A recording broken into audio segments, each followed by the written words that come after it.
Demons Discuss, Take 65, the one with the long goodbye.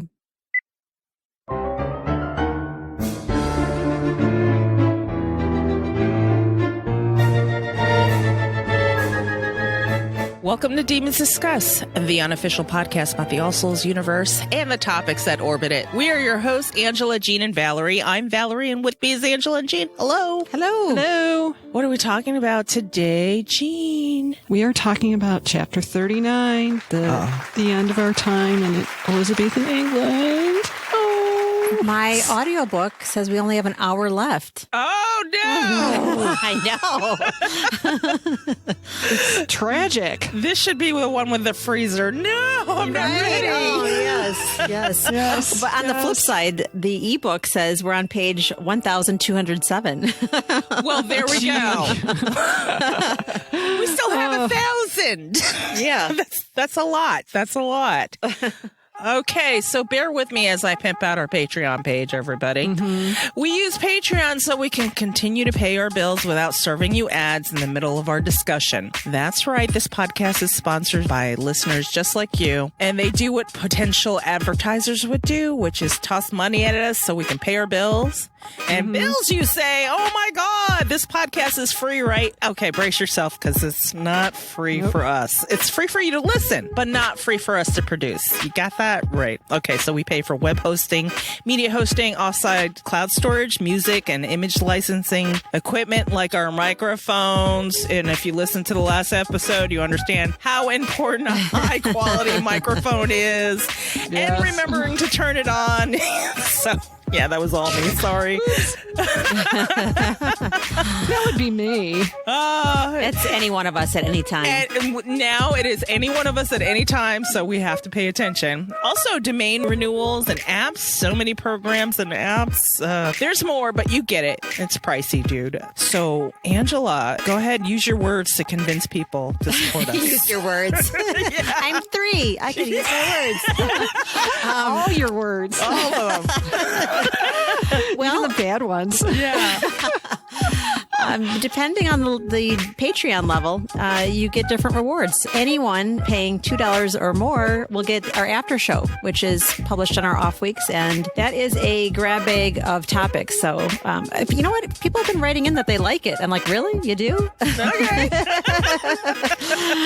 But you never know what we're going to talk about. We talk about the topic du jour usually. So, but then as the levels go up, so does the swag and the prizes. So you have to check it out. So if you're interested in joining, go to patreon.com/demonsdiscuss. And that brings us to discusser emails. And we're going to start with a voicemail from Chloe. So yay, Chloe. Thank you. Thank you. Hi, demons. Greetings from down under. The fires are, as of this recording, almost out. Getting there. Now on to Shadow of Night. I have to admit, of the 3 books, Book of Life is my favourite. But I was still sad to leave England and to return to the present time. Her father, the whole section baffles me, even on reread. I don't particularly know what to think about it. He wants to spend time with her, but wants to lecture rather than just enjoy his daughter's company. Matthew... who knows what Matthew thinks. I found the bargain with Father Hubbard. Only now did I pick up on the fact that there's a bookend in Book of Life and that his prediction came true. I never really picked it up until this reread because I never particularly cared what Father Hubbard thought. I don't particularly like him as a character. Sorry. Overall, I'm excited to be finishing Shadow of Night and can't wait to start Book of Life. Your Vampire Down Under, Chloe.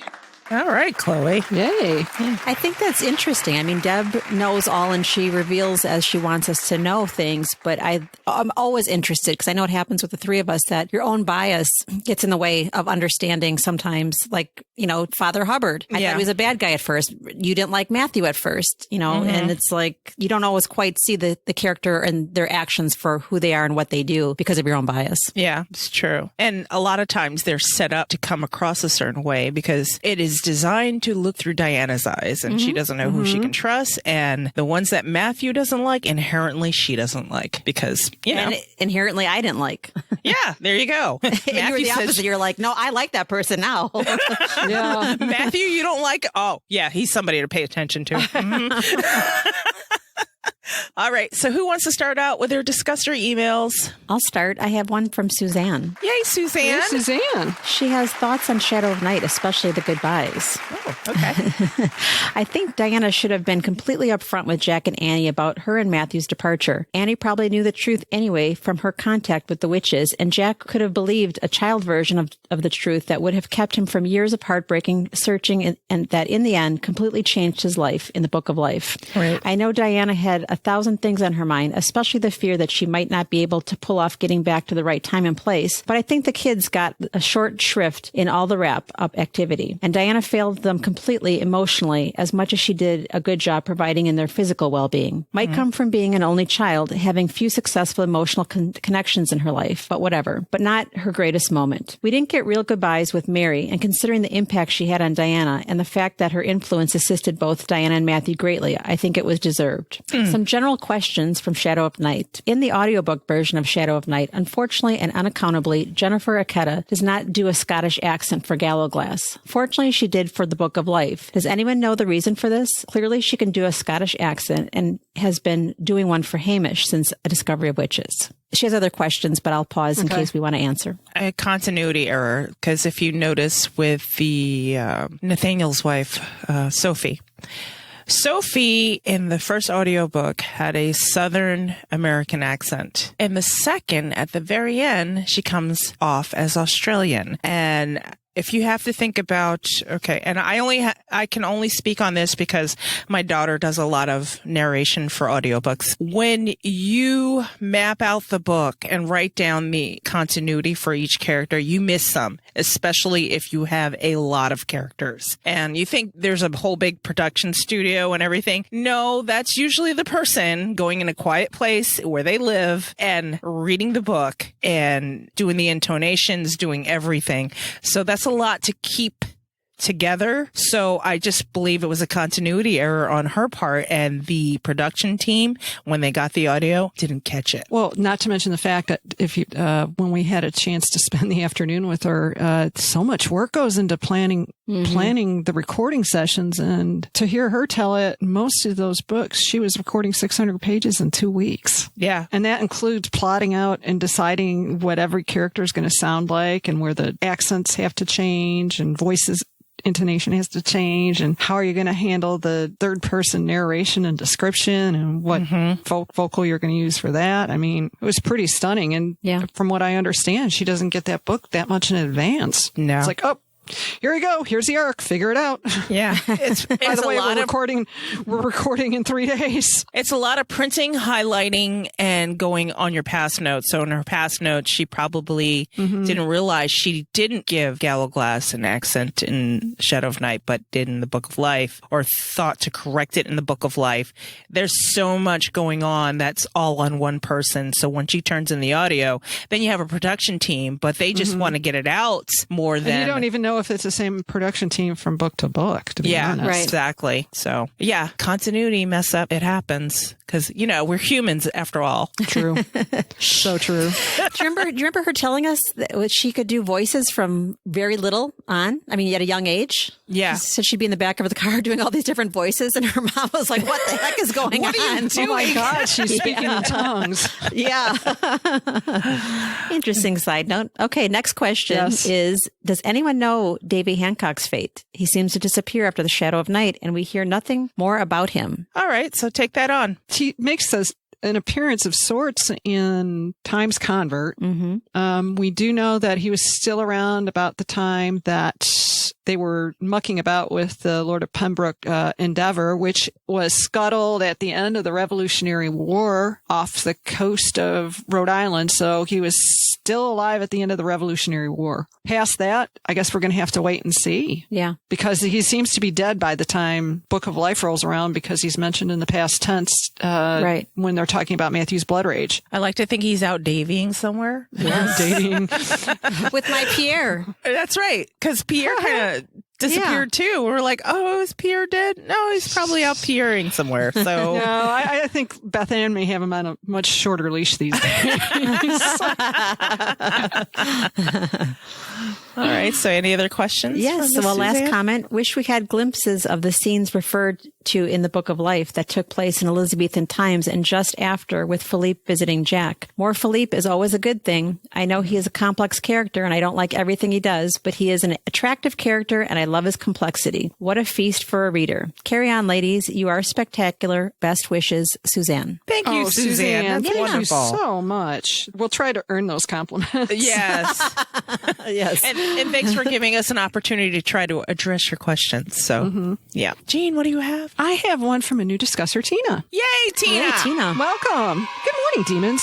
New to the discusser world. Love, love, love your podcast. For chapter 39 discussion. Even though leaving Goody and the rest of the witches would be sad, my heart broke for Diana and Matthew leaving Jack and Annie. Goodbyes that are given to kids they took in as their own would be so heartbreaking. You would have to tie up any loose ends and set up certain events to happen so history would not be changed. Diana, again, doing anything she would have to make sure Jack and Annie would be okay once Matthew and her were gone.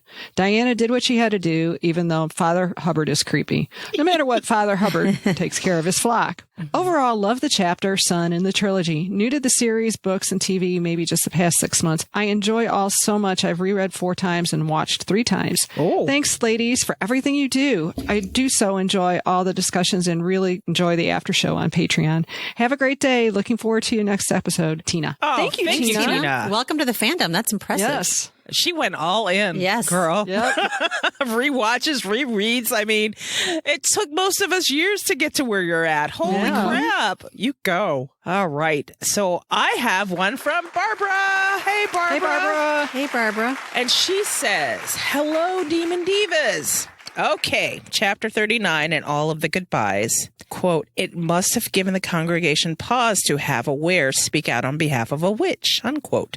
Goody Alsop tells Diana, once again, our hot mess Matthew. And then she puts like a couple of heart emojis and screws things up again. Yeah, well, that's what he does, Barbara. Yeah, he means well, it comes from a place of love Yeah. or something. Or something. When 16th century Matthew returns with his hatred of witches, is the congregation like, what the fuck? What's up with the abrupt change of face? Were you trying to save them? Not Yeah. Weren't you just trying to save them not so long ago? Moving on to Father Hubbard. He was basically blackmailing Diana in order to have her give up her blood.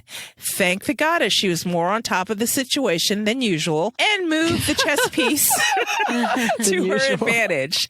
I thoroughly enjoy your podcast. You are the best. Peace and love, Barb. Oh, thank you, Barbara. Thank you, Barb. That was great. Okay, so Father Hubbard, Angela said, I was always kind of on his side. Mm-hmm. And I never took it as him blackmailing. I took it as, look, if you're going to be part of my family, I need to know what the fuck I'm buying into here. Yeah, I thought he was just being kind of nosy.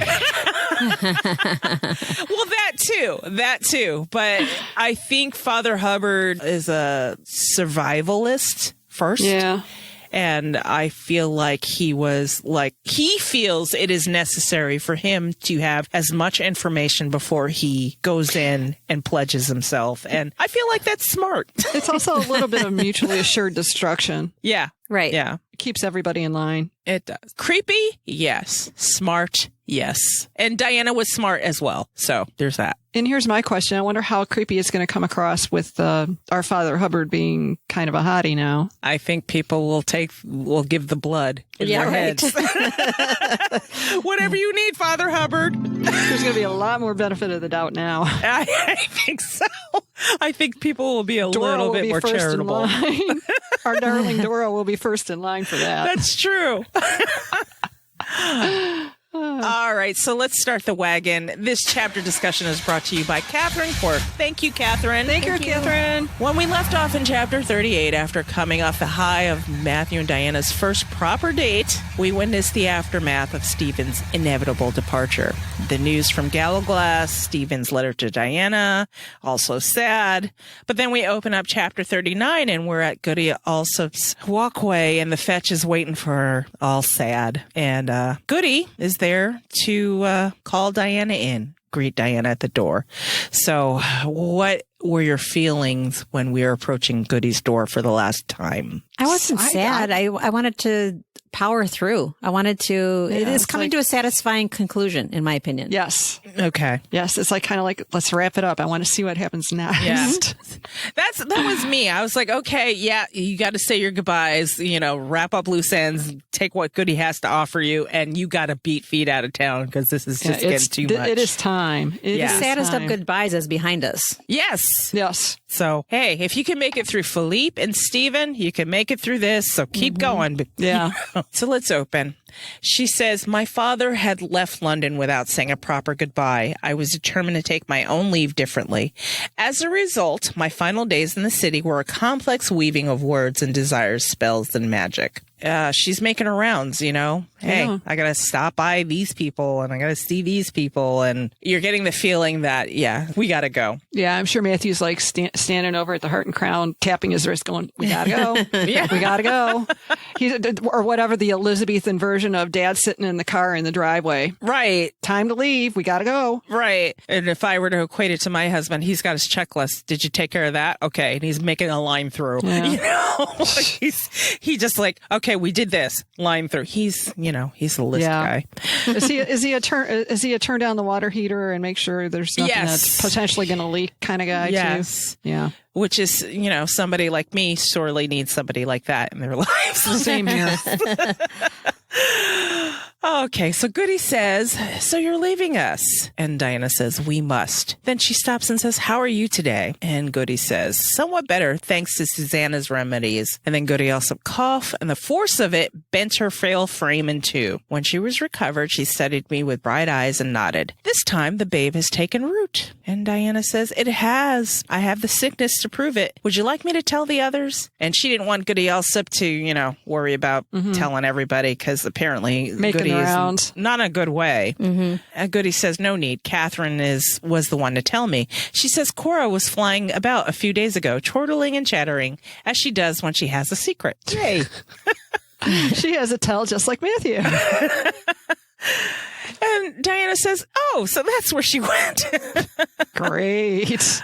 Cora found the witch's company soothing, and Catherine enjoyed challenging her to fire-breathing contests. I love that. Yeah. And here's Goody. We're so glad that Cora has found something to do with herself besides clinging to the chimney pieces and shrieking at the ghosts. Okay. And then Goody says, will you not sit with me? The goddess may not afford us another chance. And Diana says, did you hear the news from Scotland? And Goody's like, I have heard nothing since you told me that pleading her belly did not save Euphemia McLean from the pyre. Okay. So you had something on that, didn't you? Yes. Oh my gosh. Euphemia McLean. I don't know why I've never chased down this name before, but this time around I did. She was convicted Scottish witch who was burnt at the stake, and the evidence used against her was the fact that she was looking for relief from pain during childbirth. Ooh. And she and another witch whose name escapes me at the moment, they were both accused of witchcraft because basically they were trying to deliver a live birth, and oh God, she didn't want to be in pain. Right. Medicine is a magic spell. Yeah. I mean, anyone who's ever experienced good medicine knows it's a magic spell, but I mean, really? Yeah. Okay. In part, the emphasis on what the little I found was the fact that she actually asked for pain really played a large part in it. How dare she? Right. I know. I was livid for days after I read that. How dare she? I mean, it's shocking. Yeah. And those of you who have gone through childbirth, or the preambles of it know that sometimes you just have to give in to the magic and ask for that epidural, you know? Yeah. God and the goddess gave us an epidural for a reason. I'm telling you. Al's practically a wizard. Yes, he is a wizard. Morphine is magic. Exactly. Goody Alsop's decline began the night I told her that a young witch from Berwick had been burned in spite of Matthew's efforts. So Diana says, Matthew finally convinced the rest of the congregation that the spiral of accusation and executions had to stop. Two of the accused witches have overturned their testimony and said their confessions were the result of torture. And Goody says it must have given the congregation pause to have a Ware speak out on behalf of the witch. He would give himself away if he were to stay. Matthew Royden lives in a world of half-truths, but no one can avoid detection forever because of the babe. You must take greater care. And Diana's like, okay, we will. Yeah. Meanwhile, Beat. Meanwhile, I'm still not absolutely sure if my eighth knot is strong enough for the time walking. Not with Matthew and the baby. And Goody's like, okay, let me see it. And with practiced hands, Goody also made 8 crossings in the red cord and then bound the ends together so the knot was unbreakable. That's how I do it. It was beautifully simple with open loops and swirls like the stone traceries in a cathedral window. And Dinah's like, yeah, mine didn't look like that. It's like Pinterest fails. I know. It sounds like those. It sounds like, oh my God. It sounds like her knot magic looks like my layer cakes. kind of on a slant, and the icing doesn't necessarily want to stick on the sides. It just but matters. It tastes good. That's all that matters. It tasted good, right? Yep. So Diana says, it wiggled and squiggled around. And Goody's like, every weaving is as unique as the weaver who makes it. The goddess does not want us to imitate some ideal of perfection, but to be our true selves. And Yep. she's right. Yes. When you're yourself, I mean, that's what comes out of you most genuinely. And then Diana's like, well, I must be all wiggle then. Which is really interesting, too, considering her history with adrenaline and excess energy and not being able to sit still. Yeah. So Goody's got another knot up her sleeve. Oh, there you go. She's like, there's another knot I'd like to show you. And Diana's like, really? Another? Huh? Goody's like, a 10th knot. It was impossible for me to make it, though it should be the simplest. My own teacher could not make the knot either, but still, we passed it on and hoped that a weaver such as you might come along. Did she just like show her cards a little bit there?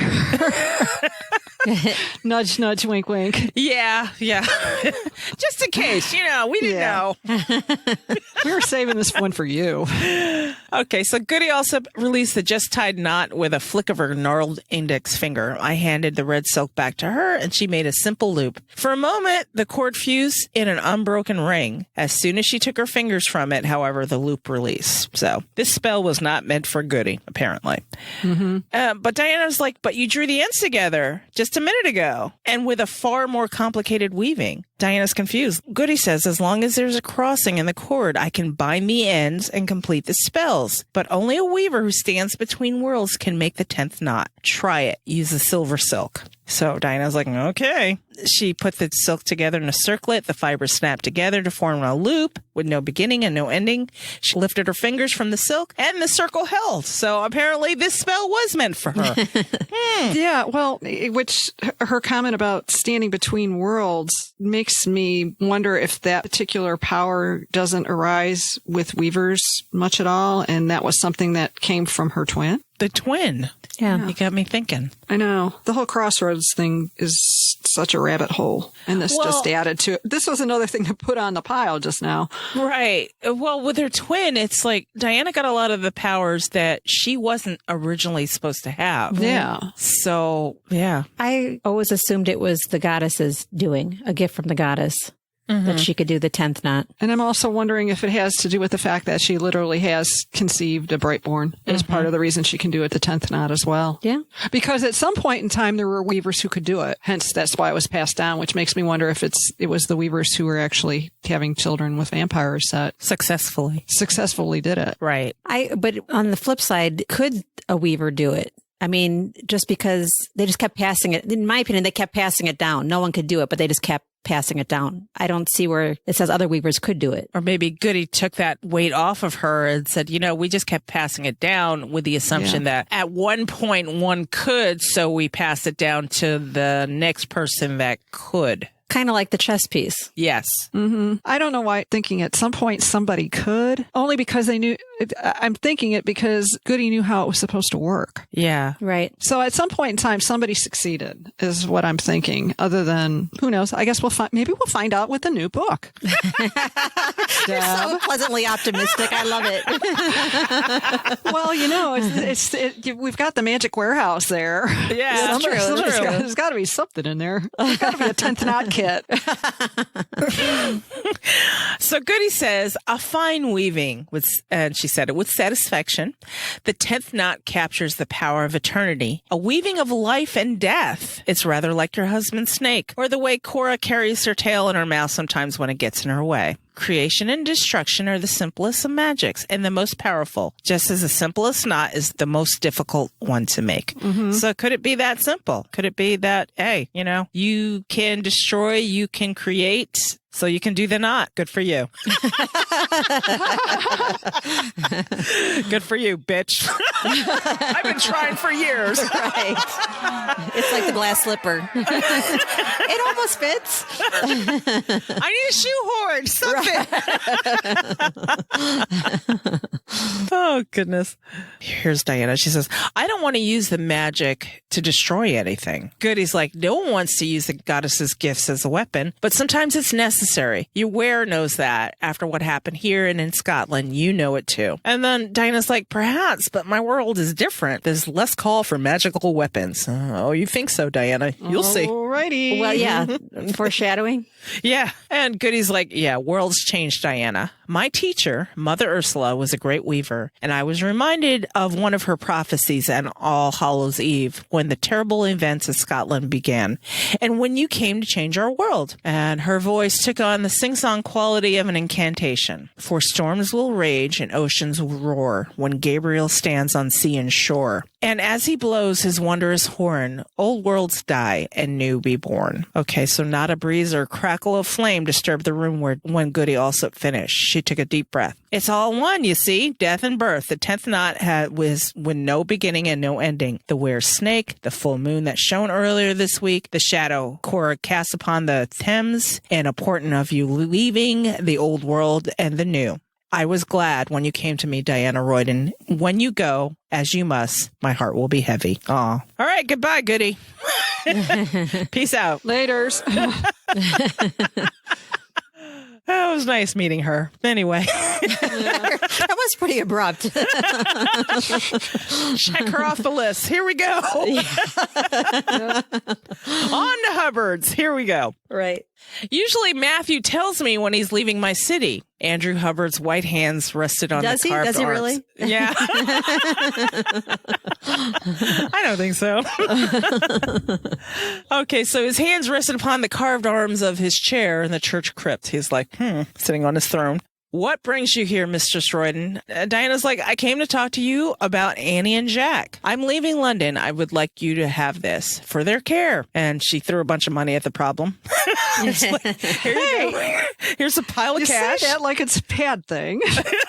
You do what you have to do. So Hubbard says, that isn't necessary, mistress. And Diana's like, please, I would take them with me if I could. Since they cannot go, I need to know that someone will be watching out for them. And Hubbard's like, okay, so what will you give me in return? And I have a feeling it's not the money.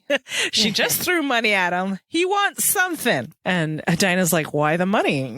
Here, take all my cash. Take care of it. Hubbard's like, I don't want or need the money, Mistress Royden. And he sat back in his chair, and I picture him all bored, filing his nails, like, what else you got? And then Diana's like, what do you... And then she's like, no. And Hubbard says, God does nothing in vain. There are no accidents in his plans. He wanted you to come here today because he wants to be sure that no one of your blood will have anything to fear from me or mine. And when he says, my God, I can picture Goody saying the goddess. You know, it's all interchangeable here to me. So for him, God wants you to be here. Somebody wants you to be here, Diana. That's why you're here. And Diana's like, I have protectors enough. Hubbard says, can the same be said for your husband? And then he glanced at her breasts. Your blood is stronger in his veins now that you've arrived. And there's a child to consider. You know, think about this chick. Diana's like freaking out. And I can see from her point of view where she would be freaking out, because that's what's going on here. When I took Matthew back to our present, Andrew Hubbard would be one of the few people who would know his future and that there will be a witch in it. And then she says, you wouldn't use the knowledge of me against Matthew, not after what he's done, how he's changed. Hubbard's like, wouldn't I though? There's a great deal of bad blood between us. And then Diana's like, okay, never mind. I'll find another way to see them safe. And Hubbard says, hey, Annie's my child already. She's a witch and part of my family. I will see to her welfare. Jack Blackfriars is a whole other matter. He's not a creature, and he will have to fend for himself. Diana's like, but he's a child, a boy. Not my child, nor are you. I do not owe either of you anything. Good day. I said good day. Good day. Good day, Mistress Royden. Let's just pause a second. So speculate, total speculation. Let's say Andrew Hubbard is evil and malicious. How do you think he could use the information had Diana not given up her blood to destroy Matthew? As soon as she showed back up in 2010, he could put the word out saying, hey, here's that bitch you've been looking for. Do you know what I mean? Yeah. So he could have done that with the knowledge. Waited all these years. Yeah. Okay. If he was that kind of malicious. I mean, that's just me though. Yeah. What do you think, Jean? I don't think it's malicious. No, I mean, I'm just saying, pretend that he is. What's the worst case scenario? Oh, that he could use this information from 1590 to destroy Matthew. Oh God. Yeah, it was a mighty big chance she took there. Yeah, it's a huge risk she took. I mean, God, she could have gotten him. He could have used that to get Matthew killed with the congregation at any point in time. Yeah, I suppose it doesn't have to be 2010 and 1590. It could be anywhere in between there. Yeah. I mean, kill him before she's born, and really fuck things up. It seems like 1590, the information isn't immediately valuable, but as time goes on, it becomes more valuable. Yeah, and I feel like that's what Hubbard does. He waits shit out. Yeah, well, and the other thing is too, he's got an axe to grind with Philippe. Yeah. Period. Yeah. Especially, well, not to mention the fact that, man, I mean, he's juggling Benjamin this whole time too. And he knows his relationship to Matthew all along. Yeah. Oh yeah. I mean, we find that out in Book of Life. Yeah. Worst case scenario, like I said, I think he would wait it out until maybe after Philippe was dead. Yeah. Yeah. And everything's in a disarray. And then, make his moves how he feels he needs to, or make a power play. But I never got that impression that he'd ever want to make a power play. He was happy with his place in London. Right. Yes. Yeah. So. He's happy with this place in London. And it felt more like, like I said before, it was gathering information to use as a defensive weapon, not as a power grab. I mean, having the benefit of knowing how it plays out, now to think this little drop of blood held everything together. Yes. Yeah. Because at the end of the day, I don't think I ever, as much as I disliked him, I never thought he would proactively take any of the information that he got out to do harm. Yeah. I just think that he needs protection. He has no one to protect him. Yeah. Yeah. And even at his creepiest, I think what he would do is use it to control his own people. Yeah. Mm-hmm. Yeah. His own flock. It's an intimidation thing. Yeah. Like that meme. It's like, if you're not scaring people, you're not doing it right. Yeah. I would agree. So Diana comes back and says, what if I were one of your family then? This is a big risk on her part. So would you honor my request about Jack? Would you recognize Matthew as one of my blood, therefore under your protection? And it was the 16th century that Matthew and I was thinking of now. When we return to the present, the other Matthew would still be here in the past. Hubbard says, if you offer me your blood, neither Matthew nor Jack nor your unborn child has anything to fear from me or mine. And that's kind of important because we don't know who his and his, right, who all is out there. So there's that. And Diana says, okay, how much blood would you need? Think and stay alive. Finally, Jesus, you should have thought of that before you walked in this. Oh, God. I just have to interject how insufferable the 16th century Matthew must have been for everybody when he came back.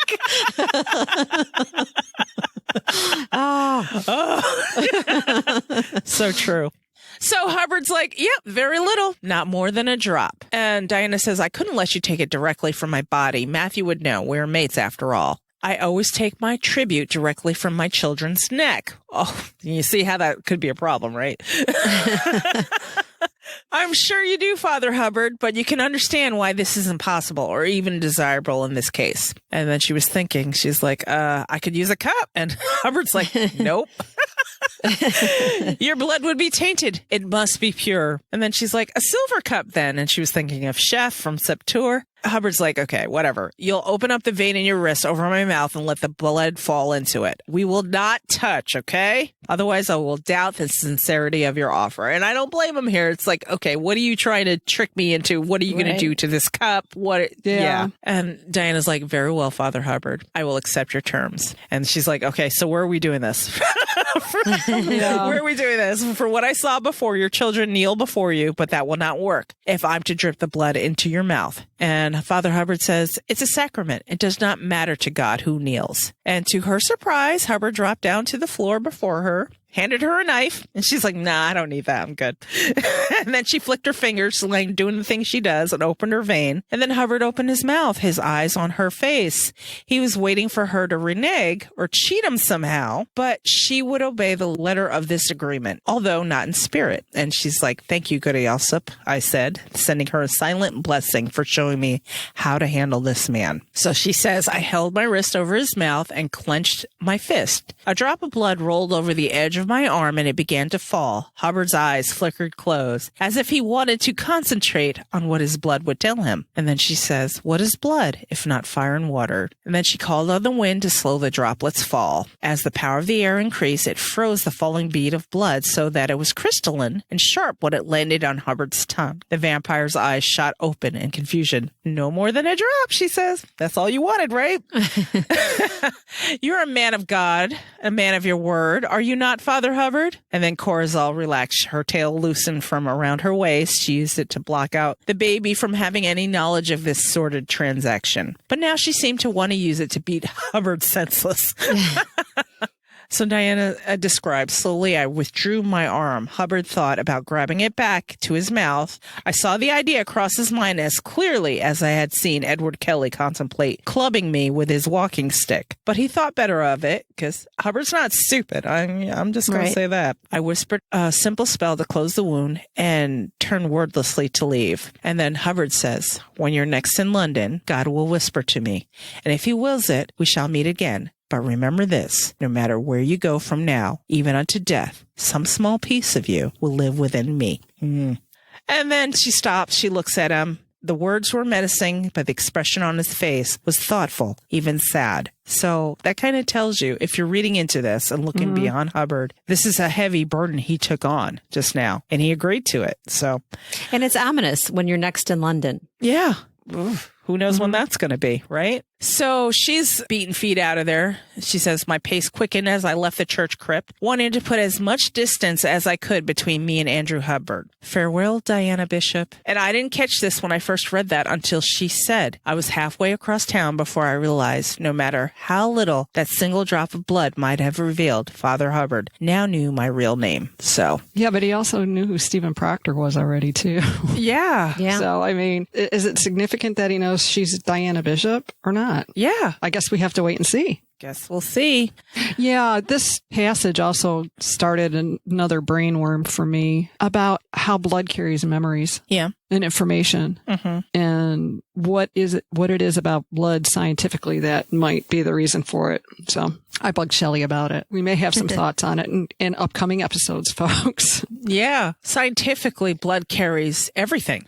It tells so much about, I mean, when you go to a blood test, they can find out so much about you.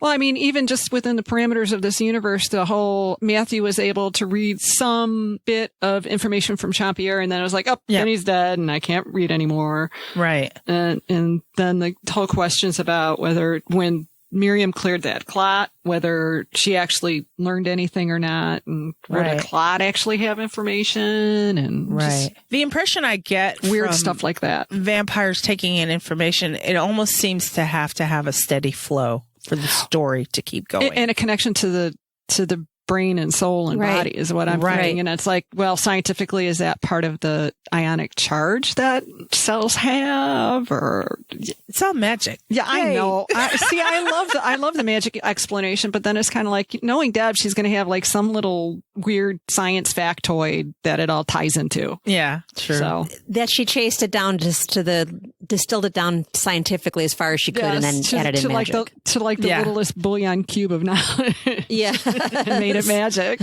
Yes. So All right, so we're done with Hubbard. Bye, Hubbard. Check. Nice knowing you. bye bye, him out. Andrew. Laters. So Walter and Matthew were shouting at each other when she returned to the Heart and Crown. I want to strangle Walter. Right? Jerk. Oh my God. He's being such a dude. Yes. Go ahead. I mean, elaborate. Let's get.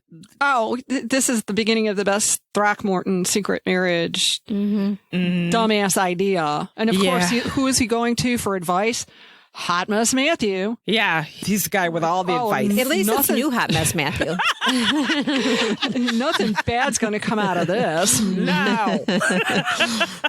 Yeah, and this is the beginning of the end, where the end is walking around with his heart in a box, heart in Yep. her purse. Yeah. Okay, so in this argument, Walter's like, it will mean my death and hers too. No one must know she's with child. Then why were you sticking your dick in her, Walter? Be more careful, dude. Dude, wrap it up. Oh wait, can they wrap it up yet? They do. Leather, lambskin. We already learned that lesson. Oh, that's true. It's like, I mean, maybe he should have been bringing back the rubber trees instead of the coffee. God knows he needs it. and here's Matthew. You cannot abandon the woman you love and your own child in an attempt to stay true to the queen, Walter. Elizabeth will find out you have betrayed her, and Bess will be ruined forever. Wow, Matthew's given the don't be a dick advice. That's nice. Yeah, well, Yeah. I That's what I like said. it. At least it's new hot mess, Matthew. The one that learned something. Oh, gosh. and knowing how he ultimately ends up, what do you really have to lose? Yeah, I was going to say. True. Matthew is the big proponent of do as I say, not as I actually do. Oh yeah. Yeah. Well, this way he can go out on a high note, though, because he's about to leave, and he's like, oh, you shall not do this. Don't do this. Yeah, Be smart. be smart. So Walter's like, what do you expect me to do? Marry her? If I do so without the queen's permission, I'll be arrested. Well, It's a little Yeah. late for worrying about that now. yeah. And Matthew's like, you'll survive no matter what happens. If you leave Bess without your protection, she will not. Walter's like, how can you pretend concern for marital honesty after all the lies you've told about Diana? Some days you insisted you were married, but made us swear to deny it. Should any strange witches or wares come sniffing around and asking questions? Walter's voice dropped, but the ferocity remained. Do you expect me to believe you're going to return to whence you came and acknowledge her as your wife? Diana's like, I'm here, guys. I can hear you. You're not that quiet. Matthew had hesitated, and then Walter's like, I thought not. He was pulling on his gloves. Diana's like, is this how you two want to say your farewells? And then Walter's like, oh, Diana. Hello, Walter. Your groom is downstairs with a horse. And then he started towards the door, and he stopped. Be sensible, Matthew. I cannot lose all credit at court. Bess understands the dangers of the queen's anger better than anyone. At the court of Elizabeth, fortune is fleeting, but disgrace endures forever. Meaning that bitch don't forgive easy. No. Yeah. No. No. Mm-mm. Especially when the recipient of the forgiveness is younger and prettier and has a Yeah. hot boyfriend. Yeah. Doesn't end well. Matthew watched his friend thud down the stairs. God forgive me. The first time I heard this plan, I told him it was wise. Poor Bess. Diana wants to know what will happen to her when we're gone. Come autumn, Bess's pregnancy will begin to show. They will marry in secret. When the queen questions their relationship, Walter will deny it repeatedly. Bess's reputation will be ruined. Her husband will be found out to be a liar, and they both will be arrested. Whew. That's harsh, dude. Yeah. And Diana wants to know, and the child? And the child will be born in March and dead the following autumn. Ugh, 6 months. That's to know bad. all that? That's Yeah. tough. So Matthew sat down on this table, his head in his hands. I will write to my father and make sure that Bess receives his protection. Perhaps Susanna Norman will see to her during the pregnancy. Diana says, neither your father nor Susanna can shield her from the blow of Raleigh's denial. And will you deny that we are married when we return? And Matthew's like hemming and hawing. He's like, it's not that simple. Yeah, it is. That's what Walter said. You told him he was wrong. And then she remembered Goody Alsop's prophecy. Old worlds die and new be born. The time is coming when you will have to choose between the safety of the past and the promise of the future, Matthew. And the past cannot be cured no matter how hard I try. It's something I'm always telling the Queen when she agonizes over a bad decision. Hoist by my own petard again, as Gallaglass would quickly point out. And Gallaglass barges in. You beat me to it, Uncle. There you go. It's going to bite me in the ass either way. Yep, I've got your paper and your pens and some tonic for Jack's throat. And that's what he gets for spending all his time up in the towers with Tom, talking about the stars. And then Matthew's all, we will have to make sure Tom is provided for, Gallaglass. Walter won't be able to keep him in service much longer. Henry Percy will need to step into the breach again. But I should contribute something for his upkeep too. So they're all planning for his departure. And it's amazing how much Matthew is propping everybody up. Oh, yeah. Yeah, I mean, Matthew's the man with a plan, which is shocking. Well, here's a new world being born right here. Matthew's got a plan. Amazing. I right? know. Shocking. It's absolutely shocking. Speaking of Tom, have you seen his plans for a one-eyed spectacle to view the heavens? He and Jack are calling it the Star Glass. And then Diana's scalp tingled as the threads in the room snapped with energy. Time sounded a low protest in the corners. A star Even time glass. is going, uh-oh, she's having a bad idea right I now. know. Exactly. Slow your roll. What does it look like? Ask him yourself, Gallaglass said, turning his head towards the stairs. Jack and Mop careened into the room. Tom followed absently behind, a pair of broken spectacles in his hand. You will certainly leave a mark in the future if you meddle with this, Diana, Matthew warned. And then Jack's like, look, look, look. And he brandished a thick piece of wood. Mop followed its movements and snapped his jaws at the stick as it went by.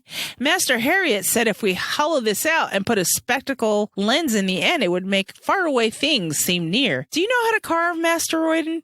And there's Jack. He's like, yeah, I need this done. So can you do this for me? Yeah, can you get on this for tonight? Reasonable expectations of a child. Yeah. I know.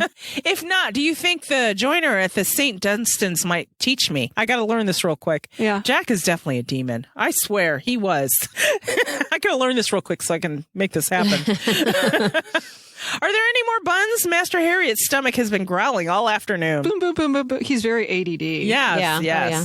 Let me see that. And this is Diana. She held out her hand for the wooden tube. The buns are in the cupboard on the landing, Jack, where they always are. Give one to Master Harriet and take one for yourself. And no, and this, she's cutting him off before he can say anything else. Mop doesn't get to share yours. And then here comes Tom. Good day, Mistress Royden. 'Tis dreamy. If such a simple pair of spectacles can make a man see God's words in the Bible, surely they can be made more complex to help him see God's works in the book of nature. Thank you, Jack. And Tom absently took a bite out of the bun. And how would you make them more complex? Diana's like thinking of something. Mm-hmm. Yeah. Now she's the one that's having ideas. The shoe's on the other foot now. She's kind of pulling a Matthew here. Right. Yeah, it's quiz time. Tom goes through our basic physics lessons that we've learned in, high school. I would combine convex and concave lenses as the Neapolitan gentleman Signor della Porta suggested in a book I read last year. My arm cannot hold them apart at a proper distance, so we're trying to extend our arm's reach with that piece of wood. With those words, Thomas Harriot changed the history of science, and I didn't have to meddle with the past. I only had to see to it that the past was not forgotten. But these are just idle imaginings. I will put these ideas down on paper and think about them. Tom sighed. This is the problem with early modern scientists. They didn't understand the necessity of publishing. In the case of Thomas Harriot, his ideas had definitely perished for want of a publisher. Had he put it down, he would have gotten credit for it. That's what she's thinking. I think you're right, Tom, but the wooden tube is not long enough. She smiled at him brightly. As for the joiner at St. Dunstan's, Monsieur Valine might be of more help. A hollow tube is what you need. Shall we go see him? Yes! And this is Jack. He's like, woohoo! Monsieur Valine has all sorts of gears and springs, Master Harriet. He gave one to me. It's in my treasure box. Mine is not as big as Mistress Royden's, but it holds enough. Can we go now? He's all bouncing around. Yep. And then Galglass is like, what's Auntie up to? Matthew says, I think she's getting back at Walter for not paying sufficient attention to the future. Matthew said mildly. Oh, that's all right then. And here I thought I smelled trouble.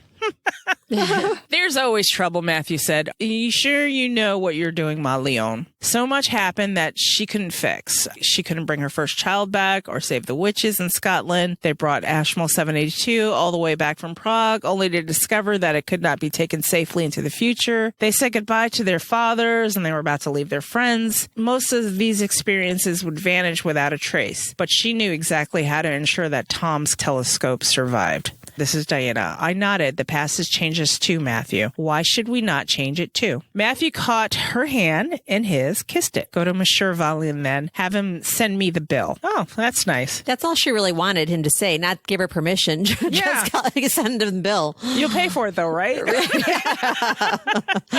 And then she's like, thank you. Don't worry. I'll take Annie with me. She'll wear him down on the price. Besides, who knows what to charge for a telescope in 1591? And so a witch, a demon, 2 children, and a dog paid a short visit to Monsieur Valine that afternoon. That evening, I sent out invitations to our friends to join us the next night. It would be the last time we saw them. While I dealt with a telescope and supper plans, Matthew delivered Roger Bacon's Verum Secretum Secretorum to Mortlake, which is where it belonged. I did not want to see Ashmole 782 pass to Dr. D. I knew I had to go back to the alchemist's enormous library so that Elijah Ashmole can acquire the 17th century. But it was not easy to give the book into someone else's keeping, any more than it had been easy to surrender the small figurine of Goddess Diana to Kit when we arrived. The practical details surrounding our departure we left to Galglass and Pierre.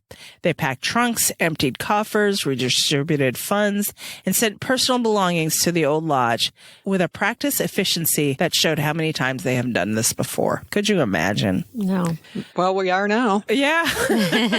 I just, packing. Yuck. I know. And the planning, the intricate planning. You can't forget details. Otherwise, it'll fuck everything up. It's probably why Galglass doesn't have a girlfriend. He's constantly playing relocation concierge. Yeah. Yeah. And he's got to map out this whole thing where if a little thing goes wrong, he has to go and fix it right quick. Oh, yeah. And it's, too much. Like I said Way last too episode, much. too much for one soul to handle.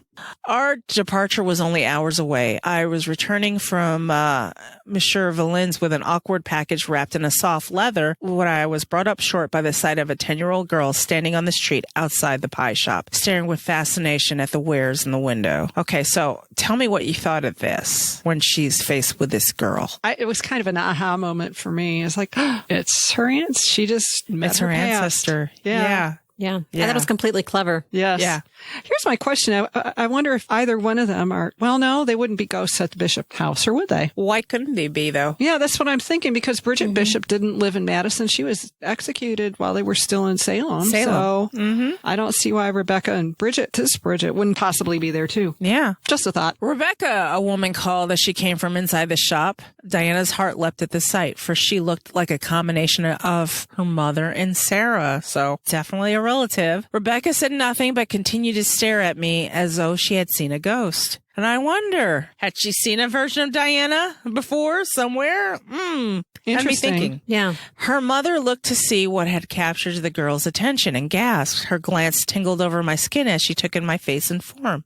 She was a witch too. Duh, Diana, come on. I mean, it seems like there's some kind of recognition, but also, I mean, not literally, but then there is that literal recognition, because if, like in Discovery of Witches, she said, when did I become looking like my mother so much? Yeah. When did I turn into my mother? Yeah. Kind of Exactly. thing. And you see it too. It's weird. You see it eventually when you see pictures of your parents when they were younger and you look at yourself. You're Oh, like, yeah. oh, crap. Yeah. I do look like you. Yeah. So this is Diana. I forced my feet towards the pie shop. Every step took me closer to the two witches. The mother gathered the child to her skirts, and Rebecca squirmed in protest. She looks like Grande Dame, Rebecca whispered, trying to get a closer look at me. Hush, her mother told her. She looked at me apologetically. You know that your Grande Dame is dead, Rebecca. So, whew. She says, I am Diana Royden. She nodded to the sign over their shoulders. I live over here at the Heart and Crown. But then you are, and the woman's eyes widened as she drew Rebecca closer, because the stories of Diana had been going all over town. Yeah. And she's like, oh, shit. We're related to this bitch? Fuck. Yeah. Oh, man. And the young girl says, I am Rebecca White, the girl said, unconcerned with her mother's reaction. She bobbed a shallow, teetering curtsy. That looked familiar, too. It's a pleasure to meet you. Are you new to the Blackfriars? And she wanted to make small talk for as long as possible, if only to stare at their familiar yet strange faces. No, we live by the hospital near Smithfield Market, Rebecca explained. I take impatience when the words are full. The woman hesitated. I am Bridget White, and Rebecca is my daughter. So we know where those names came from. Yep. There we go. And it sounds like she's a healer. Yes. So Sarah got it from somewhere. Even without the familiar names of Rebecca and Bridget, I recognize these two creatures in the marrow of my bones. Bridget Bishop had been born around 1632, and the first name that Bishop Grimoire was Bridget's grandmother, Rebecca Davies. Would this 10-year-old one day marry and bear that name? You know the answer. Yes. Yeah. Yes. Come on. Of course. Rebecca's attention was caught by something at my neck. I reached up. It was Isabel's earrings. I had used 3 objects to bring Matthew and me to the past, and that one just happened to fall on her neck right then. So Yeah. meant to be. There's a goddess at work again. This earring, okay, so I had used 3 objects to bring Matthew and me to the past. A manuscript copy of Dr. Faustus, a silver chess piece, and an earring hidden in Bridget Bishop's poppet. This earring. I reached up and took the fine golden wire out of my ear, knowing from my experience with Jack that it was wise to make direct eye contact with children if you want to leave a lasting impression. I crouched down until we were at equal level, and she says, I need someone to keep this safe for me. And she held out the earring. One day I will have need of it. Will you keep it close? And Rebecca looked at her solemnly and nodded. Diana took her hand, feeling a current of awareness pass between them, and put the jeweled wire into her palm. She wrapped her fingers tightly around them. Can I, Mama? I mean, it's too late. You already took it, so I guess so. You already had the connection. You already agreed to it. Yeah. Yep.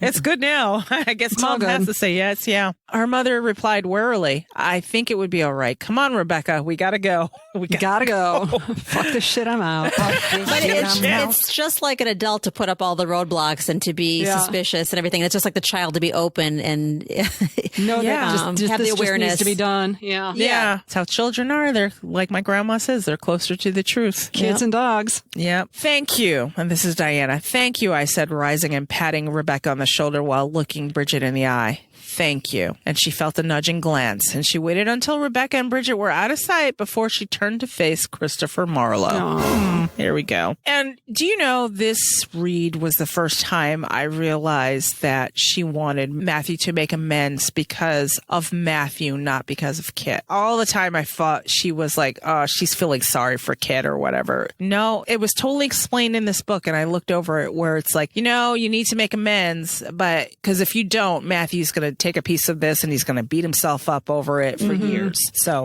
this is for him. and Kit would still be winning. Yeah. Yeah. In death, he'd be like, ha, still winning, bitch.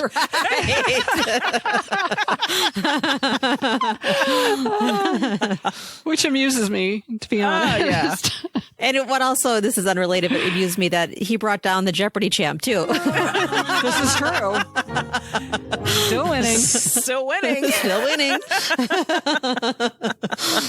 Mistress Royden, Kit's voice was hoarse and he looked like death. Walter told me you were leaving tonight. And she says, I asked him to tell you. And she forced Kit to meet her eyes through an act of sheer will. This is another thing I could fix. I can make sure that Matthew said a proper goodbye to a man who had once been his closest friend. Kit looked down at his feet, hiding his face. I should never have come. Diana's like, I forgive you, Kit. Marlowe's head swung up in surprise at her words. Why? I wouldn't forgive me. You're stupid. Because you love him, and because as long as Matthew blames you for what happened to me, a part of him remains with you forever. Come upstairs and say your farewells. And yeah. She's like, I'm doing this for Matthew. I'm doing this for me. I forgive you. And that's what they always say forgiveness is about. It's about you. It's not about the other person. Mm-hmm. So the last part of that, I mean, in all seriousness, I think in this moment, you actually finally see that Kit Marlowe has demons, no pun intended, as far as self-worth that are probably even bigger than Matthew's. True. So Diana says, come upstairs and say your farewells. Matthew was waiting for us at the landing, having divined that I was bringing someone home. I kissed him softly on the mouth, and I went past on the way to our bedroom. Your father forgave you, I murmured. Give kiss. Oops. It's another story. Yeah. Yeah. Give Kit That's a fanfic. Yeah. Give Kit the same gift in return. Then I left them to patch up what they could in what little time remained. All right. See you, Kit. This was a busy leave taking as opposed to when they left Madison. Yes. True. True. Good point. Man, it's like Grand Central Station around here. Yep. A few hours later, I handed Thomas Harriot a steel tube. Here's your star glass, Tom. I fashioned it from a gun barrel with adjustments, of course, explained Monsieur Valin, famous maker of mousetraps and clocks. And it is engraved as Mistress Royden requested. There on the side sat a lovely little silver banner. Mm-hmm. Was in the legend, N. Valin, me facit, T. Harriet, me invent. What? I don't know. Nicholas Vallon made it. Thomas Harriot invented it. Yeah. Mm-hmm. Mine. Mine. So mine.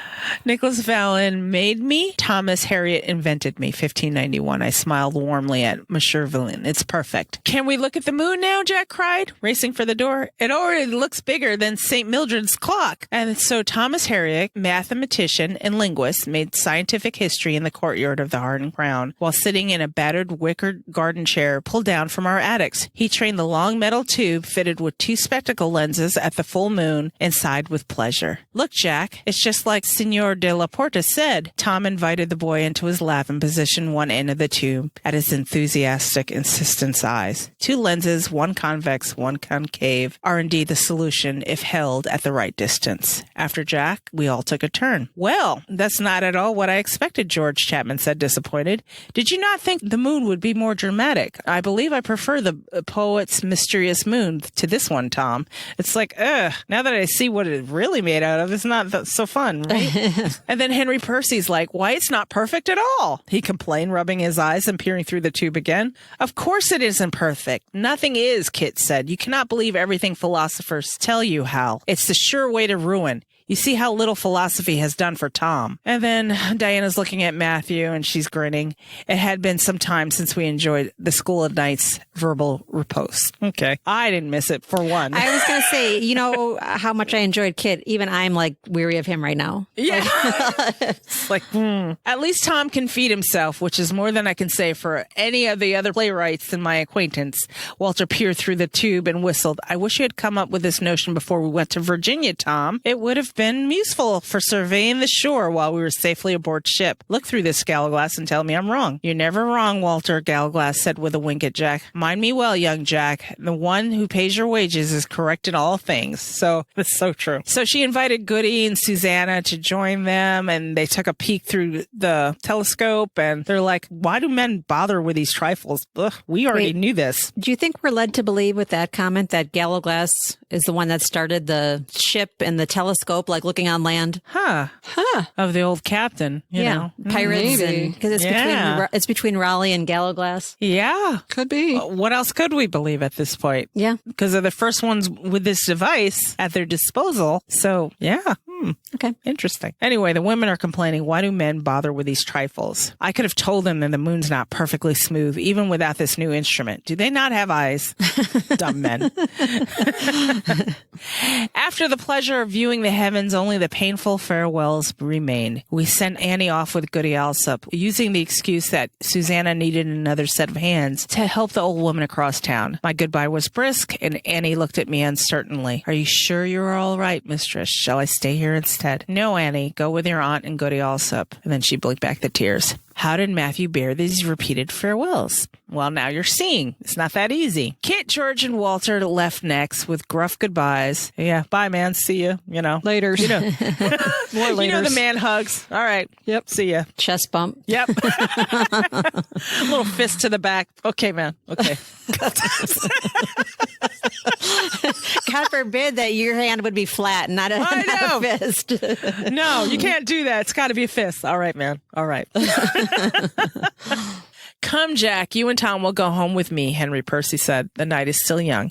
I don't want to go, Jack said. He swung around to Matthew, eyes huge. The boy sensed the impending change. He knows. Like, how hard would that be for Jack? He's finally, like, settled. And now this. Yeah. Matthew knelt before him. There's nothing to be afraid of, Jack. You know Master Harriet and Lord Northumberland. They won't let you come to harm. What if I have a nightmare? Nightmares are like Master Harriet's star glass. They're a trick of the light, one that makes something distant seem closer and larger than it really is. And this is Jack. Oh, considering Matthew's response. So even if I see a monster in my dreams, it cannot reach me. Matthew nodded, but I will tell you a secret. A dream is a nightmare in reverse. If you dream of someone you love, that person will seem closer, even if it's far away. Yep. He stood, he put his hand on Jack's head for a moment in a silent blessing. How hard. Ugh. I can't imagine. I know. Can't imagine. Once Jack and his guardians had departed, only Gallowglass remained. I took the cords from my spell box, leaving a few items within. A pebble, a white feather, a bit of the rowan tree, my jewelry, and the note my father had left. I'll take care of it, he promised, taking the box from me. It looked oddly small in his huge hand. He wrapped me up in a bear hug. Keep the other Matthew safe so he can find me one day, I whispered in his ears. Yeah. My eyes scrunched tight. Oof. I released him and stepped aside. The two de Claremont said their goodbyes. You know, chest bump, fist to the back. Bye, man. See ya. Briefly, but with feeling. Pierre was waiting with the horses outside the Cardinal's hat. Matthew handed me up into the saddle and climbed into his own. Farewell, madame, Pierre said, letting go of the reins. Thank you, friend, I said, my eyes filling once more. And Pierre has been there the whole time. That would be That would be the hardest, I think. Pierre handed Matthew a letter. I recognize Philippe's seal. Your father's instructions, my lord. Matthew says, if I don't turn up in Edinburgh in 2 days, come looking for me. I will, Pierre promised as Matthew clucked to his horse, and we turned towards Oxford. We changed horses 3 times and were at the old lodge before sunrise.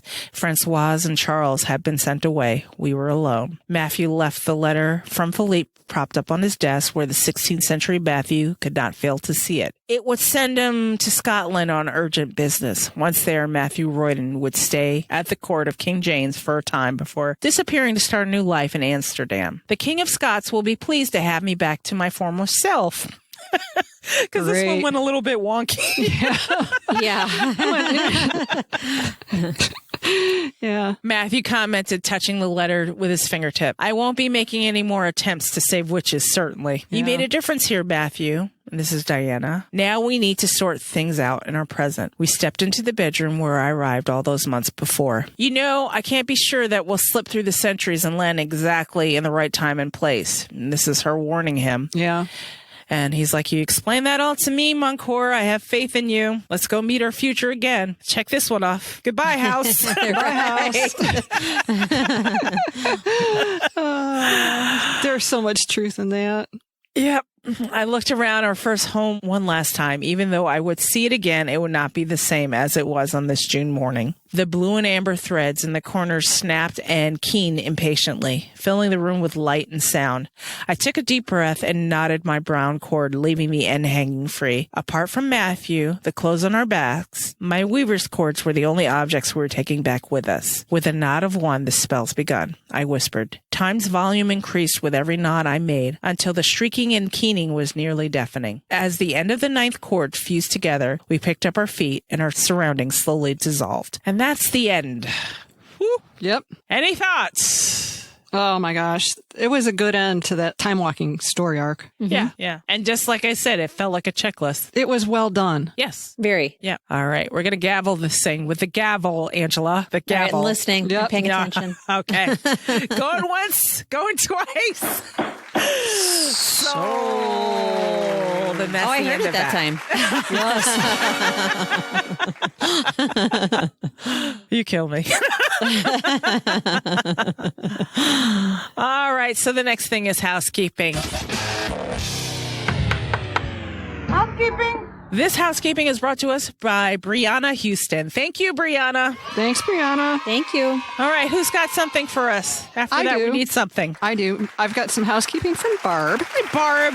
Love the podcast. But if I can ask you to back up the bus just a bit. Okay. What the fuck was Louisa Claremont doing at Elizabeth Tudor's court? Did you come as Marlowe's +1? If Kit was in communication with her, why didn't one of his babysitters know about it? Seems like somebody dropped the ball on that one. Keep up the fantastic job you are all doing. It is noticed and greatly appreciated. Peace and love, Barb. Thank you, Barb. Thank you. I don't know what the fuck she was doing. I know. I guess I'm hoping that the show's going to fill in some of those Yeah, gaps. that's good. Good point, Jean. Yeah. Why didn't one of his I think we discussed this before about his babysitters. His babysitters were off and about doing other things. Like Walter was hanging out with Bess and Henry was busy, probably With his dealing with his mother. mom. Right. And they were in Prague. Yeah. A lot of the clan was Yeah. in Prague. And I think we had discussed that it was months in the making of this plan, not just a weekend trip. Yeah, she seemed to show up after Christmas. Yeah. And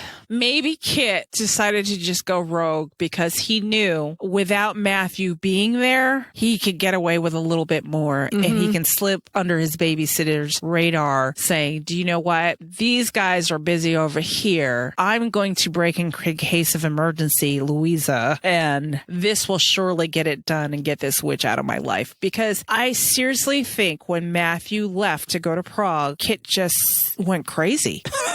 Went nuts. And Desperate. and knowing that he went off with Diana and there's nothing Kit can do to sabotage it, it's just a means to gain control over the situation. And Gallowglass was with them in Prague. So, I mean, Galglass would have surely stopped it. yeah, if he knew she was there, the first letter would be to Philippe going, bitches here in London. Did you send her? Yeah. I think that was slippery work in Kit, and his babysitters thought that maybe Kit was under control because he was putting on a good face. Because a person with a plan is a lot more calm than someone who's just frantic. Well, let's talk about slippery too. And this might be something we'll find out. Maybe Louisa popped back home to Septours, realized that there had been another woman using her rooms that smelled suspiciously like a witch, and she beat feet to find out what her brother was up to, and they were already gone. Right. Yeah. That's a good So point. that could be some of it as well, because she's always had her own agenda with all this too, and Kit to a certain extent was a pawn in her agenda, and he saw her as a pawn in his agenda. So they use each other. Yep. And I think it would have been completely plausible for Kit to disappear for big chunks of time because he was writing Hero and Leander at the time. Yes. That's true. And he needed the creative space, supposedly, right? You know? True enough. So they were probably like, he's out being Kit, whatever. His babysitters. He's kidding somewhere. He's kidding somewhere. He's fine. They all had their own problems. And Guy also mentioned before, maybe Matthew was the glue that kept that group together. I mean, in a way, this whole thing with how Kit and Louisa fell through the cracks is kind of a preview of what ends up happening to Jack as he gets older. True. Yeah. He kind of falls through the cracks too, Right. but in a different sort of way. I don't know, Barb. We're just throwing those out there. Yeah. Let those rattle around. Thanks for giving us prompt. Yeah. To think about it. Sure enough. All right. Angela, we're going to save you for last. All right. 'cause, you know, good news. Good news. I have one from Christine, and this is reference chapter 38. And she says, "Good evening, Lady Demons. I love this chapter. I'm glad Diana got the chance to know her father as an adult in just that short amount of time. He was able to give her a few good lessons, too. He reminded her and Matthew to have fun, have date nights. I'm sad that he didn't tell Diana goodbye, but I understand. He knew he was going back to die, but he saw that she survived and became something great. He was proud of her. I think he didn't know how to say goodbye outright, and he didn't want to see her in tears. So that would be hard for any dad. Yeah. So he did it as easily as he could, but having an evening with friends he made and then quietly going back. Okay. Matthew and Diana went out on their first real date. Stephen reminded her and him about the many things she had wanted to see in the past, and Matthew finally took the time to show her these things. It was wonderful to watch them have fun. They could laugh, dance, shop together, and then watch the sun come up. It ended when Diana realized her father left, but Matthew could help her through that loss. Sorry I kept this so short, but I wanted to respond. Sincerely, Chris. And Chris, thank you. Thank you. This just missed our discuss or email list last time. So, hey, I figure I'd fit it in here. We love you, Chris. Yay. Angela, what do you have? I have a 5-star review from Apple Podcasts. It is from Jay Scovey. 5-star love. Demon Ladies. Wow. Y'all should be crazy proud of this podcast. Not only do you guys keep it entertaining, but I absolutely love all the history and knowledge you bring to the material. You have helped open another world to me just by discussing the books we all love. This is like being a fly on the wall to a witty and intelligent book club. Keep up the great work and know you have a fan in Dallas. Ah, that's Thank awesome. you. Oh Day my made. God. That is so awesome. I like that people keep calling us witty and intelligent. It strokes my ego a little bit. Thank you. It gives me something to aspire to. I know. Right. Because there's a lot of times I have my doubts. Every damn This is day. me. Every Yeah, I damn day. Thank you. And if you like the show, this is to listeners in general. If you like the show, leave us a 5-star or 4-star review on Apple Podcasts. You know, we'll take 4-star love too. Write out a review. It helps us. It helps others when they read these reviews saying, yeah, I want to push play and see what this is all about. Yes. And also, if you have an Android phone, I keep saying go to Apple Podcasts, but there's other ways to leave us a review. Podchaser is a good one. And now we're going to start tracking Podchaser reviews because we subscribe to an app that Allows us to. keeps all of our reviews in one place. But now Podchaser is a thing. I'll put a link in the show notes to Podchaser, and it's very easy to leave a review there. So we'll read those too in the future. So yay. Yay. Thank you. All right, guys. So now it's time for Savor for the Show. You guys Oh, boy. ready? You got Yes, a little we are. northern United States, Canada there. Oh, yeah? Show, yeah. Show, yeah. Good day. Good I day. hang around my husband too much. Hey. He is from northern Maine. Hey. All right. So now it's time for Savor for the Show. Okay. There you go. There we go. Great. Save it for the show. Guys, save it for the show. Okay, so this episode, Savor for the Show, is sponsored by Patricia Brophy. Thank you, Patricia. Thank you. Patricia. Topic is All Souls Con. Start planning. Now. Yay. Yes. Now. By the time this episode is up, the tickets may possibly actually be on sale. And I suspect that at least the preliminary agenda will have been published. So if that happens, I will put a blurb in. You know how I butt into our podcast with present me? I will do that. Yes.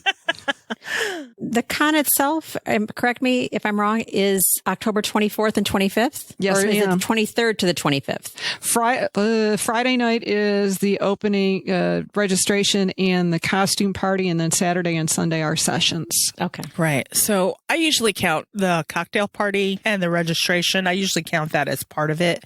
As long as you're there, but it's kind of a good meet and greet too, that, Oh, yeah. that time. So yeah, it's in Philadelphia this year. At the Science History Institute again. Yay. Again. Yes. Which is a nice And facility. amazingly, And they love us, by the way. They do. The They do. curators just love All Souls and the fandom. And they're part of the fandom, quite frankly.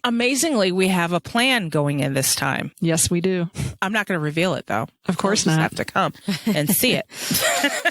Last time the museum they curated some of the Discovery Witches TV show props, and I hope they do it again. That would be cool. It's been hinted at that they are just rubbing their hands together and with glee and sifting through their own library for treats for us as well. Ooh. So we may get more bestiaries and fun stuff like that. So those of you who are out there that are in the northeastern United States, perhaps you would consider popping down to Philadelphia and joining every one of us All Souls fans and seeing what this whole All Souls Con is about. How would you describe it, guys? I remember Deb described it as like a big college reunion Yeah. at one point. Gathering of It's like friends. a fandom reunion at this point. Yeah, it is. But that's not to say, if you're But new to that's the the- fandom. Yeah. I mean, the attraction should is come. coming to meet other people who share your interests. That's the most exciting thing about it, is meeting people. Yeah. It's not the celebrities. It's not even necessarily the speakers. It's meeting new friends and old friends. Common interest. I know we talked about this in the after show. Someone said, how do you meet people As an adult. as an adult? Because you're kind of relegated to work, you know, Yep. and this is how you do it. Exactly. You know, just be like us, old ass fangirls. I don't know. I'm speaking for myself. I'm feeling kind of old ass today. So, yeah, we've been fangirling for 8 years. 8 years, going on 9. Yep. Crap. Oh, well. And it's so funny, too, because when I'm on Facebook, it shows me my memories. I was like, wait a minute, that was 7 years ago? It's like, holy crap, you're kidding me. I know. It doesn't seem that long. It really doesn't. So anything else for All Souls Con that we can talk about at this point? I mean, short of having Laura on, which we should have soon. Which we will soon. All I can say is try to be there. If you're a big fan of this series and the TV show, try to be there. If you're planning on being there, start making your reservations for lodgings now. Yeah. Don't And why put it is off. that? Tell them why. Put the urgency in them. The urgency is that we do not have any room blocks associated with this con this year because the Science History Institute and the hotels were not able to offer them because there is a very large nursing convention that overlaps with our weekend. So a lot of the prices have gone up, or I should say a lot of the prices are at their set rates. There's not a lot of discounts available. There's not a lot of flexibility available. And they're going to do nothing but go up. Exactly. In fact, Airbnbs seem to be going up week by week as the availability shrinks as far as open weekends. So y'all need to make plans soon. This is not something you can put off. That's what you get. Free market. Even if you can't book your flights at, you need to get your lodging. Yeah. Which is exactly what we did. Yep.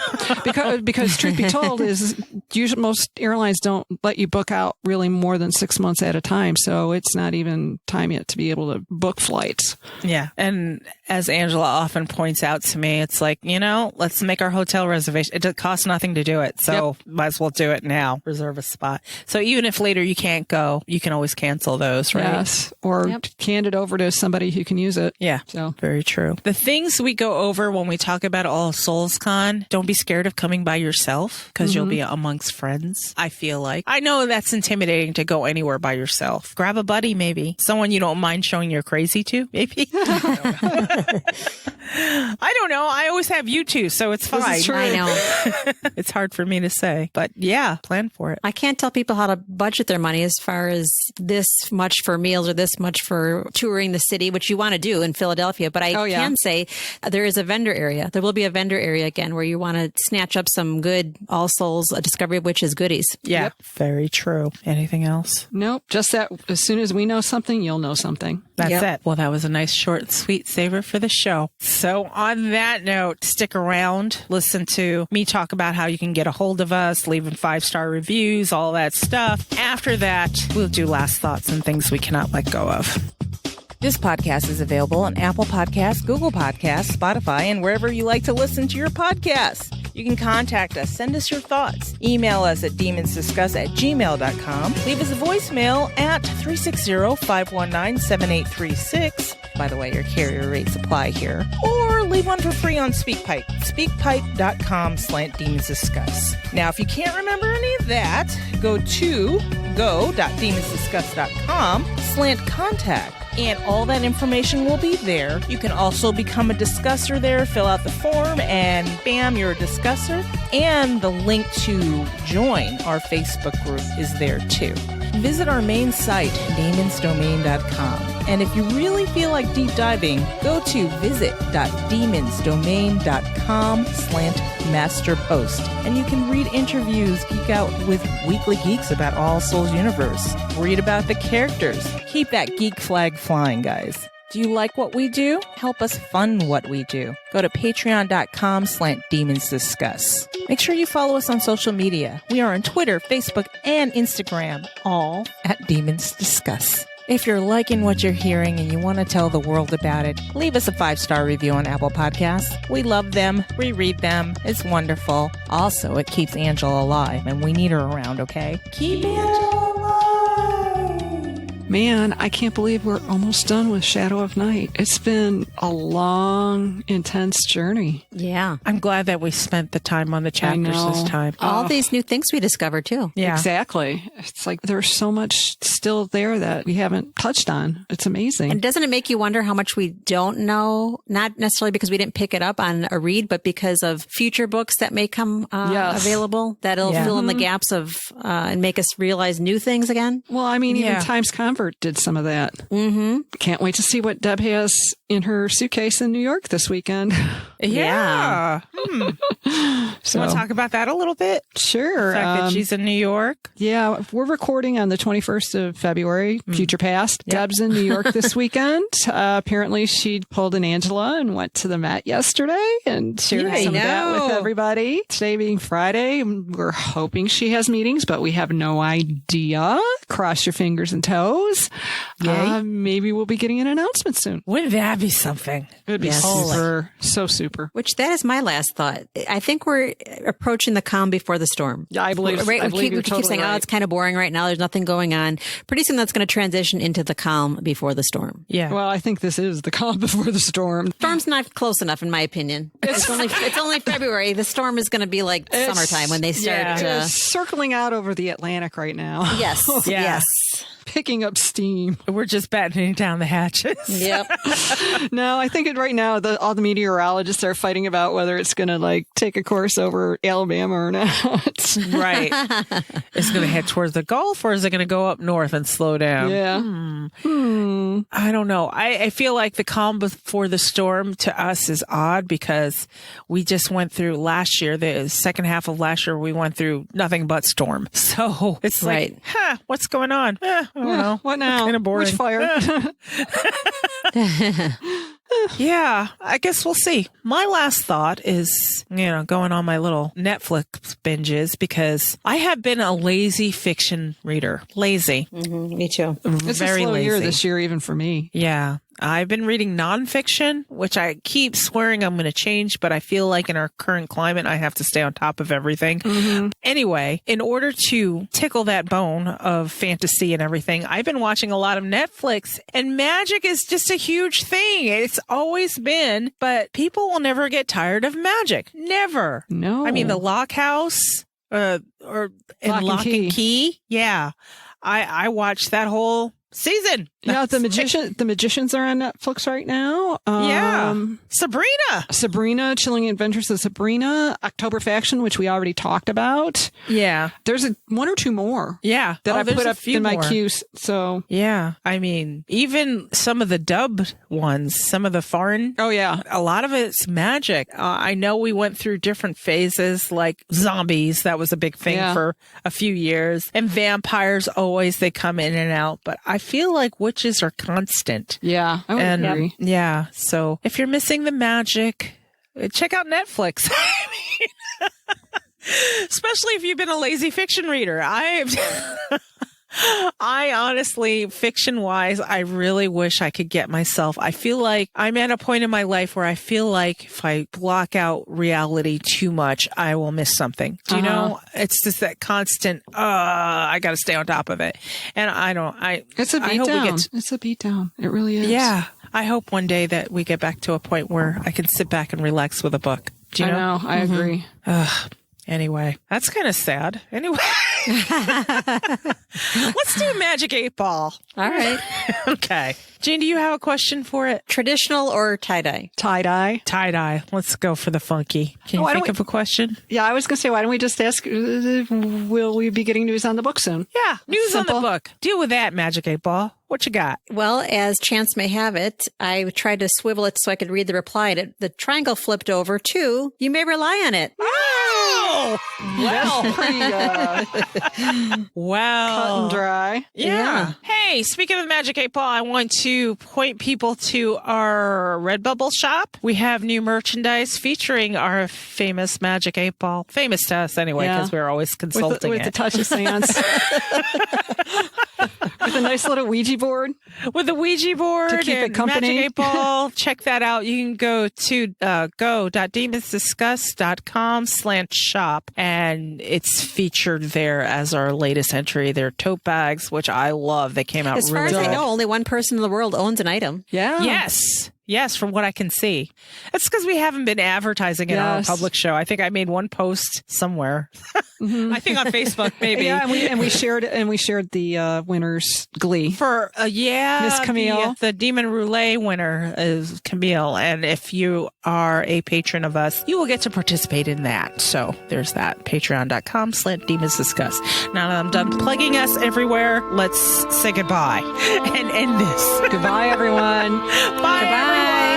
Demon kiss. Mwah. And we'll talk to you next time.